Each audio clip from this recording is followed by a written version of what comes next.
Welcome to red TV. నేను మీ తేజ. అయితే నిన్న అల్లు అర్జున్ గారి ఇంటిపైన దాడి చేసిన వాళ్ళకి ఈరోజు బెయిల్ అయితే దొరికింది. వాళ్ళందరూ కూడా బయటకు వచ్చారు. అయితే అసలు దాడి చేసింది ఎవరు? వాళ్ళు నిజంగానే ఓయి స్టూడెంట్సా? జేఏసీ నేతలైన వాళ్ళు నిజంగా? ఎందుకంటే ఇంతకుముందు వాళ్ళు రేవంత్ రెడ్డి గారితో కొన్ని పిక్స్ అయితే దిగారు. ప్రస్తుతం సోషల్ మీడియాలో ఈ ఫోటో బాగా వైరల్ అవుతుంది. సో దీనికి సంబంధించి సీనియర్ ప్రొడ్యూసర్ చిట్బాబు గారు ఉన్నారు. ఒకసారి ఆయనతో మాట్లాడదాం. సార్ నమస్తే సార్. నమస్తే.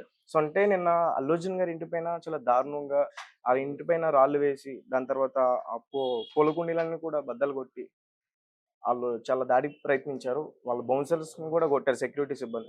దాని తర్వాత అల్లు అర్జున్ గారు వాళ్ళ పిల్లలు తీసుకొని అక్కడి నుంచి వెళ్ళిపోయారు ఆ ఇంటి నుంచి. హ్మ్. అసలు ఇలాంటి సంఘటన ఎలా చూడాలి? ప్రస్తుతం ఎవరైతే ఉన్నారో వాళ్ళ పిక్స్ కూడా బయట అదే. వైరల్ అవుతున్నాయి. ప్రభుత్వం ఇంత దిగజారుతుందా? ఇంత దిగజారుడు ప్రభుత్వం ఉంటుందా? అసలు మన దేశంలో ఇలాంటి ఒక దిగజారుడు ప్రభుత్వం ఒకనాడు బీహార్‌ని గురించి వినేవాళ్ళం. బీహార్‌లో ఇలాంటి ముఖ్యమంత్రి రౌడీలని చేతిలో పుచ్చుకొని చేష్టలు చేసేవారు. రౌడీలని ఎంకరేజ్ చేసి దాడులు చేయించేవాడని వినేవాళ్ళం. ఇప్పుడు అలాంటి అట్మాస్ఫియర్ ఆ బీహార్ లాంటి కల్చర్ మన రాష్ట్రానికి తీసుకొస్తున్నారా రేవంత్ రెడ్డి గారు? నాకు అర్థం కావట్లేదు. అది దీంట్లోనే పచ్చి అబద్ధం ఆడుతున్నాడు ఆయన. అసెంబ్లీలోని పచ్చి అబద్ధం. ఏమాత్రం నిస్సిగ్గుగా అబద్ధం ఆడేశాడు. 10:45కే చనిపోయారు. ఏ పోలీస్ ఆఫీసర్ ఎళ్లి చెప్పాడు? హ్మ్. అయ్యేమి లేవు. ఇప్పుడు 4 తారీఖు నుంచి ఇప్పటిదాకా మీరు క్రానాలజీ తీసుకుంటే 4 తారీఖు జరిగింది. 5 తారీఖు పోలీస్ డిపార్ట్‌మెంట్ నుంచి ప్రెస్ మీట్ పెట్టారు. ఏం చెప్పారు? వాళ్ళు పర్మిషన్ అడగలేదు. పర్మిషన్‌లు మేము ఇవ్వలేదు. డబ్బులు కట్టలేదు వాళ్ళు. అది అని చెప్పారు కదా! మరి అంతే. ఆ తర్వాత ఇవాళ 18, 20 తారీఖు, 22 తారీఖు వచ్చేటప్పటికి కథ వేరే మారుతుందేంటి? మేము హ్మ్. చెప్పాము, వద్దనిచ్చాము. మేము హ్మ్. రావద్దని చెప్పాము. ఎవరికి చెప్పారు? రావద్దని ఫోను చేసి చెప్పారా అర్జున్‌కి? లేకపోతే లెటర్ ఏమన్నా ఇచ్చారా? ఆయన రైటింగ్ ఏమైనా ఇచ్చారా? హ్మ్. ఎవరికి చెప్పారు? ఊరినే చెప్పాము. ఎక్కడ ఆధారాలేయి? ఏమో ఇప్పుడు రిలీజ్ చేశారు ఒక పేపరు అది. ఇన్నాళ్ళేమైంది? అంటే ఒక కథ తయారు చేసి, ఒక హ్మ్. స్క్రిప్ట్ వీళ్ళు చేసిన తప్పు, వీళ్ళు తెచ్చిన దౌర్భాగ్యపు తప్పుని హ్మ్. కవర్ చేసుకుంటానికి ఒక కథను తయారు చేశారు. అంటే అరెస్ట్ చేసిన రోజునే ఇది రిలీజ్ చేయొచ్చుగా అని అడుగుతున్నారా? చేయొచ్చుగా. ఆ రోజు ఎందుకు చేయలే? అంటే హ్మ్. ఆ రోజు కథ ఆ రోజు తెలీదు. ఇదే ఉంది. తప్పు హ్మ్. వీళ్ళది. బయట జనాలందరూ తిడుతున్నారు. హ్మ్. సో, దానికి ఒక స్క్రీన్ ప్లే తయారు చేశారు. ఇలాగు అని ఒక పేపర్‌లో ఒకదాన్ని రెడీ చేసి పేపర్ చూపించి, ఇదిగో చూపించావు. సరే చూపించావు. ఇన్ రైటింగ్ ఇచ్చావా నువ్వు రావద్దని? హ్మ్. ఇవ్వలేదుగా. ఫోను చేసి ఇప్పుడు దేవరా ఫంక్షన్ జరుగుతా ఉంటే పోలీసులొచ్చారు. సార్ మాకు ఇంటెలిజెన్స్ రిపోర్టు మీరు ఎక్స్‌పెక్ట్ చేసిన 75,000 కాదు 2,00,000 పైగా ఉన్నారు జనాలంతా చుట్టుపక్కల. హ్మ్. సో, మేము కంట్రోల్ చేయలేము. హ్మ్. వాళ్ళందరూ వస్తే అన్నారు. అంటే సరే క్యాన్సెల్ చేసుకోమన్నారు. క్యాన్సెల్ చేసేసుకో. అలాగే అర్జున్ ఇలాగ ఇక్కడ ఉంది. మీరు రావద్దంటే రాడు. అంతే కదా! హ్మ్. మీరే వస్తే మీరే ఎస్కార్ట్ ఇచ్చి లోపలికి తీసుకెళ్లారు. హ్మ్. మీరు ఆయన కూడా పైకెళ్ళిపోయారు. మీరు ఆ రోజే అక్కడ గేట్ తెరవకుండా గేట్ దగ్గర ఎస్కార్ట్ ఇవ్వకుండా వద్దండి అర్జున్ గారు వెళ్ళిపోండి ఇక్కడంతా క్రౌడ్ మేము మెయింటైన్ చేయాలంటే వెళ్ళిపోతారు కదా! హ్మ్. మీరు గేట్ తెరిపించారు. గేట్ బాక్సర్లు తెరిపారు. వాళ్ళు బాగా ఎందుకు తెరిపారు? మీరు పోలీసులు ఏం చేశారు? అంటే బౌన్సర్స్ ఆపేస్తే ఆగిపోయే స్థాయిలో ఉన్నారా మీరు పోలీస్ ఆఫీసర్లు? హ్మ్. బౌన్సర్ సుపీరియరా? మీరు సుపీరియరా? ఒక ఇన్స్‌పెక్టర్ బౌన్సర్‌ని "ఏయ్! ఆగా" అంటే బౌన్సర్ ఆగుతాడు. హ్మ్. నిన్ను తోసేసి బౌన్సర్ వస్తాడా? ఏం మాట్లాడుతున్నారు? అంటే మీరు అంత వీకా మీ ఆఫీసర్స్? పోలీస్ ఆఫీసర్స్ అంత వీక్‌గా ఉన్నారా? బౌన్సర్స్ తోసేస్తే ఆగిపోతే బ అంత దరిద్రంగా ఉందా? ఏం మాట్లాడుతున్నారు? నమ్మటానికి కూడా నమ్మశక్యం కావాలి కదా! బౌన్సర్స్ తోసేసారట. పోలీస్ ఆఫీసరు ఎళ్ళలేకపోయాడు అర్జున్ దగ్గరికి. హ్మ్. ఏం మాటలియి? పోలీస్ ఆఫీసర్ బౌన్సర్ ఆపితే ఆగుతారా? తెలీదా చూడలేదా ప్రజలు? ఏయ్! అంటే ఆగిపోతాడు యూనిఫార్మ్‌లో ఉన్న పోలీస్ ఆఫీసర్. హ్మ్. యూనిఫార్మ్‌లో ఉన్న పోలీస్ ఆఫీసర్‌ని బౌన్సర్ ఆపుతాడా? అదు బొక్కలేస్తానంటే నువ్వు నోరు మూసుకో. బౌన్సర్ ఎంత బౌన్సర్ అయినా పర్సనల్. నువ్వు ఆ యూనిఫార్మ్‌లో ఉన్న ఈయనంటే బౌన్సర్ తోసేసారట. వెళ్ళనివ్వలేదట. చెప్పడానికి వినటానికి కూడా వింతగా సార్ అంటే ఉండదు. బయట ముఖ్యంగా అల్లు అర్జున్ గారి గురించి నిన్న ఈ 'సిపి ఆనంద్' గారు ఏదైతే రిలీజ్ చేసారో ఒక వీడియోలో అల్లు అర్జున్ గారు రేవతి అనే మహిళ చనిపోయిన తెలిసినా కూడా థియేటర్‌లో ఉండి అదే సినిమా పచ్చి, చూసారని చెప్తున్నారు. పచ్చి, పచ్చి, పచ్చి 16 అబద్ధం అది. హ్మ్. ఏమాత్రం సిగ్గు, ఎగ్గు లేకుండా ఈ ముఖ్యమంత్రి, ఈ రేవంత్ రెడ్డి అనే ముఖ్యమంత్రి నిండు సభలో, శాసనసభలో సాక్షాత్తు దేవాలయాల సభలో పచ్చి అబద్ధం. చాలా నిస్సిగ్గుగా అబద్ధం ఆడాడు. అబద్ధం అది. అక్కడ 10, 30, 45కి సరిపోవటం లేదు. హ్మ్.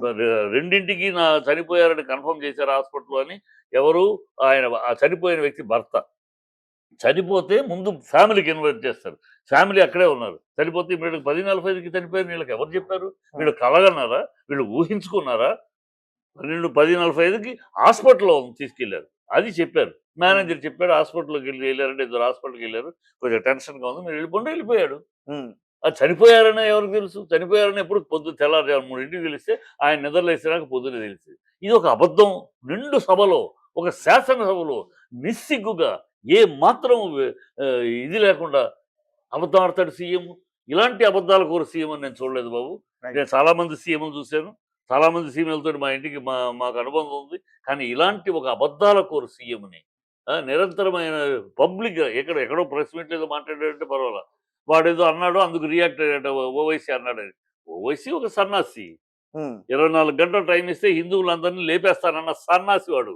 ఉమ్, అలాంటి సన్నాసి ఏదో మాట్లాడాడని దానికి రెస్పాన్స్ ఇస్తారా నువ్వు? వాడికి ఎదవా. వాడిని ఆ రోజే బుద్ధి చెప్పుండాలి సమాజం. ఉమ్, ఎప్పుడైతే పోలీసులు 24 గంటలు తప్పుంటే హిందువులందరూ నాశనం చేస్తే ఆ రోజు వాడిని సమాజం చెప్పుండాలి ప్రజలు. అది చెప్పాలి. అందుకని వాడేదో వాగుతాడు. వాడు వాగాడట, అందుకని రియాక్ట్ అయ్యారట. What nonsense is this? Is there any sense in this CM's message? Sir ఒక దాదాపు సీఎం స్థాయిలో మాట్లాడుతున్నాడు ఆయన. సీఎం స్థాయిలో మాట్లాడే మాటలేనది.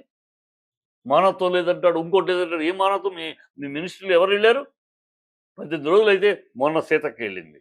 ఆ! అంతకు ముందు రోజు ఒక కోమటిరెడ్డి. సెక్యూరిటీ శాంతన ఆవిడ సెక్యూరిటీ ఇది చీఫ్ సెక్రటరీ ఎవరో మాట్లాడారు. ఉమ్, నిన్న వెంకటరెడ్డి వెళ్ళారు. 4వ తారీఖు జరిగిందయ్యా. నిన్న 22వ తారీఖే. మీకు 18 రోజులు పట్టిందంటయ్యా ఉమ్, వెళ్ళి పలకరించడానికి. హాస్పిటల్ డబ్బుకు మేము ఖర్చు పెడతామని చెప్పారు. ప్రభుత్వానికి 18 రోజులు పట్టిందా? ఎందుకు పట్టింది 18 రోజులు? మీరు ఒక కథ తయారు చేసుకుంటానికి, ఒక స్క్రిప్ట్ తయారు చేసుకుంటానికి, ప్రభుత్వం చేసిన తప్పిదాన్ని కప్పిపుచ్చుకుంటానికి ఒక కథ తయారు చేసుకొని, ఆ కథతోటి నేను వచ్చి బయటకు వచ్చి చెప్తారా? సరే రైట్. అయితే అసెంబ్లీ సెక్షన్స్ లో అంటే దాదాపు అసెంబ్లీలో ఒక గంట వరకు మాట్లాడడానికి 2-3 లక్షల వరకు కూడా ఖర్చు అవుతుందంటూ కూడా బయట ఒక వార్త బయటికి రావడం జరిగింది.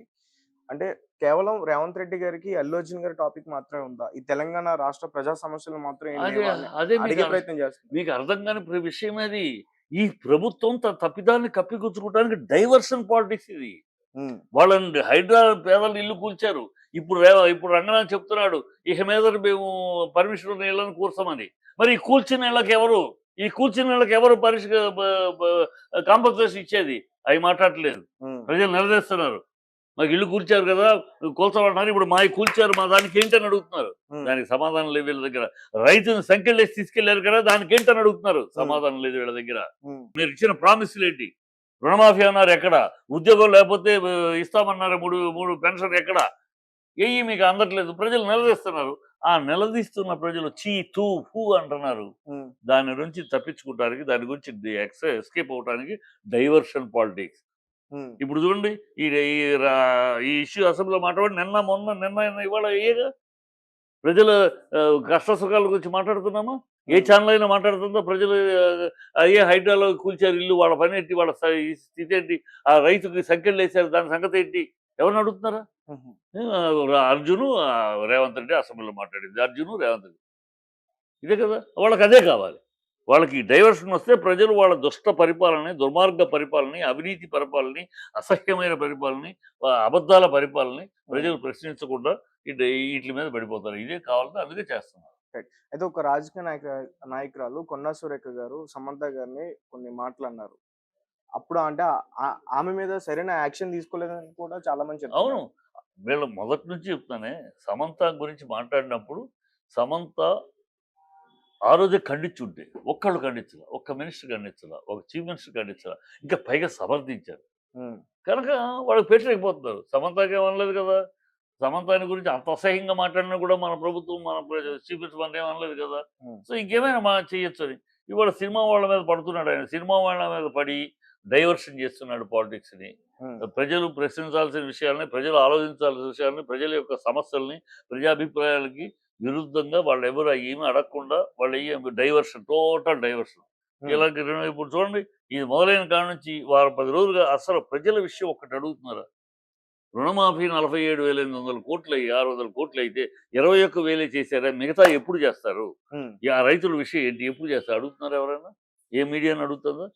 అది అడగకూడదని ఈ డైవర్షన్ పాలిటిక్స్. ఉమ్, మీరు 6 హామీలు అన్నారు, ఎక్కడ హామీలు నెరవేర్చలేదని అడుగుతున్నారా? అడగట్లేదు. అది అడగకూడదని ఈ డైవర్షన్. ఉమ్, ఈ ప్రభుత్వం యొక్క దుర్మార్గ దుర్నీతి ఏంటంటే, ప్రజల్ని అసలైన విషయాలు అడగకుండా డైవర్ట్ చేయడం కోసం జరుగుతుంది. ఇది ఒక దౌర్భాగ్య ప్రభుత్వం, ఇది ఒక దుర్మార్గమైన ప్రభుత్వం, ఇది ఒక అవినీతి ప్రభుత్వం, ఇది ఒక అబద్ధాల ఆరబోత ప్రభుత్వం, ఇది అసహ్యమైన, నిరుత్సాహకరమైన, నీచ నికృష్ట భ్రష్ట ప్రభుత్వం, కుచింబర పరాయణత్వం ఈ ప్రభుత్వం. ఎంతసేపు అమ్మ అమ్మ ఇందిరమ్మ సోనియమ్మ ఇందిరమ్మ సోనియమ్మ జపం చేయటం, ఆడ కాళ్ళ దగ్గర కూర్చొని వాళ్ళ తెలంగాణ ప్రజలు సిగ్గుపడుతున్నారు. సిగ్గుపడుతున్నారు తెలంగాణ పిల్లలు. అరే గతంలో తెలంగాణ ఎవరైనా కేసీఆర్ కేసీఆర్ అంటే మొత్తం దేశం చూసిందయ్యా.